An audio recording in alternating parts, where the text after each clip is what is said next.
hello, j'espère que vous allez bien. Donc on se retrouve pour une nouvelle vidéo. En attendant, je voulais vous remercier infiniment de me suivre. Vraiment, merci mille fois. N'oubliez pas, likez, commentez, partagez et même abonnez-vous pour suivre ces vidéos. Et n'hésitez pas à enclencher la cloche pour avoir l'information d'une sortie de nouvelles vidéos. Merci mille fois encore. Donc, on se retrouve aujourd'hui pour une nouvelle vidéo sur la PMA, sur notre parcours PMA. Donc, je pense que je vous le ferai en deux parties, histoire que ce soit pas trop long. Merci encore infiniment pour tout ça.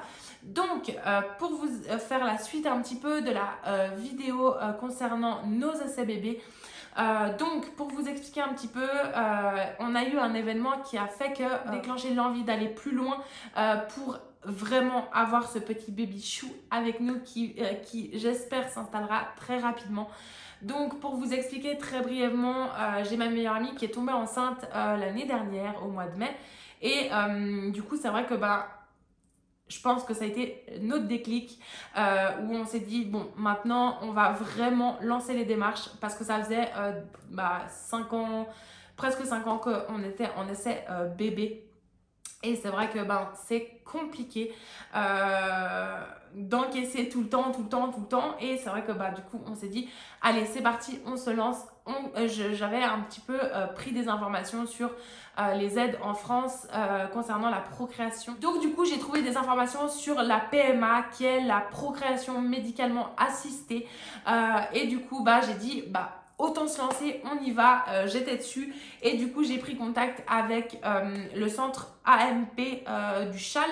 Malheureusement, en fait je ne savais pas, mais il fallait passer d'abord par un gynéco qui nous envoie au centre PMA pour justement pouvoir être suivi. Et en fait, ce que je ne savais pas et que j'ai appris, c'est vraiment principalement par les inséminations et les FIV qu'on est suivi là-bas. Et c'est vrai que finalement, ils m'ont conseillé une des gynécos qui travaillait là-bas, mais qui a ouvert son propre cabinet. Et du coup, c'est ce qu'on a fait. On a pris rendez-vous et on avait rendez-vous le 15 octobre 2021. Pour notre premier rendez-vous. Donc c'est vrai que ça a été très long l'attente, on s'en est réjouis, on avait vraiment hâte de tout ça. Et puis finalement, arrivé au 15 octobre, dans le Covid, c'est vrai qu'on m'avait dit qu'il fallait pas que monsieur soit là. Enfin, peut-être une mauvaise compréhension autant d'un côté que de l'autre. Et du coup, en fait, j'ai été à ce rendez-vous toute seule.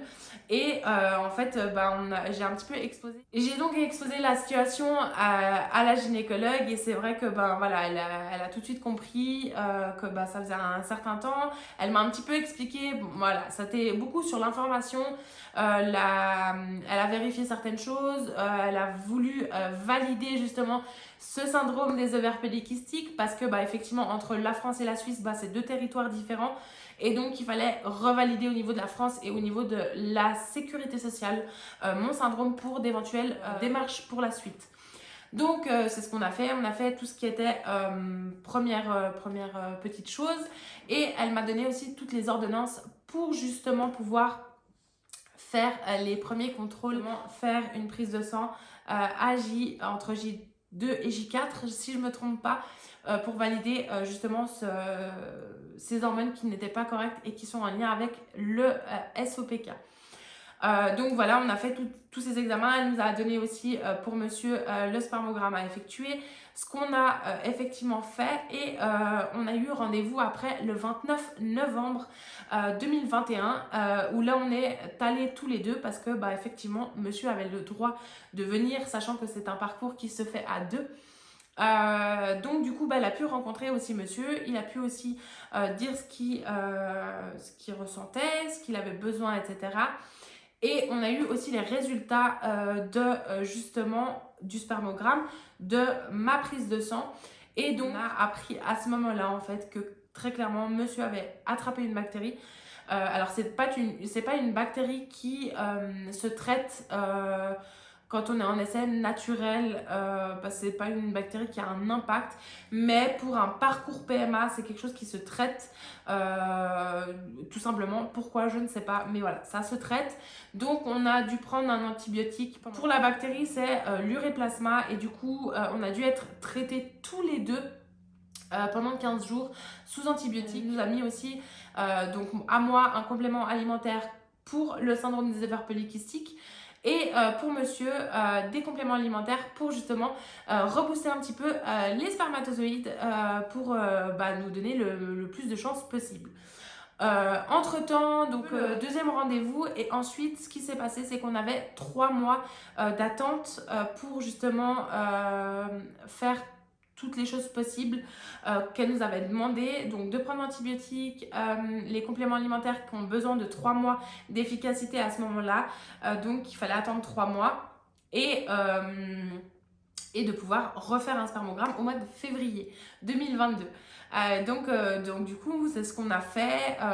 En attendant, on a continué les essais naturels bébés. On a tout mis en œuvre pour vraiment ne plus avoir de regrets dans ces essais naturels. Donc j'ai pris test d'ovulation, test de grossesse, température, etc. Mais finalement, avec le syndrome des ovaires polykystiques, malheureusement, tout ce qui va être symptothermie ne fonctionne pas, parce que malheureusement il n'y a pas de pic de LH, donc test d'ovulation, malheureusement avec un syndrome des ovaires polykystiques ça ne fonctionne pas.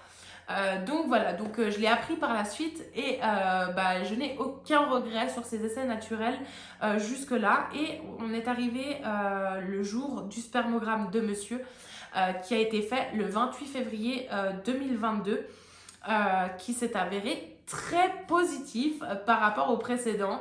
Donc le précédent, en fait, il avait genre 1,3 million de spermatozoïdes, ce qui n'est pas forcément très bon pour une éventuelle insémination ou une éventuelle FIV. Finalement, en fait, le jour du rendez-vous biologiste, en fait, on s'est aperçu qu'il avait 3,5 millions récoltés et analysés, mais sinon sur la globalité, il en avait plus de 21 millions. Donc on a été très content d'avoir pris ces traitements, et surtout de pouvoir avoir pris ces compléments alimentaires qu'on continue bien entendu chacun respectivement. Et puis ensuite, on a eu le rendez-vous avec la gynécologue qui nous a annoncé sur une insémination. À ce moment-là, ce rendez-vous a été pour moi hyper positif. Je pense qu'il vous donnera son avis un moment ou un autre sur une des prochaines vidéos. Ça a été vraiment pour moi la délivrance, vraiment, parce que c'est vraiment un combat qu'on mène depuis tant d'années.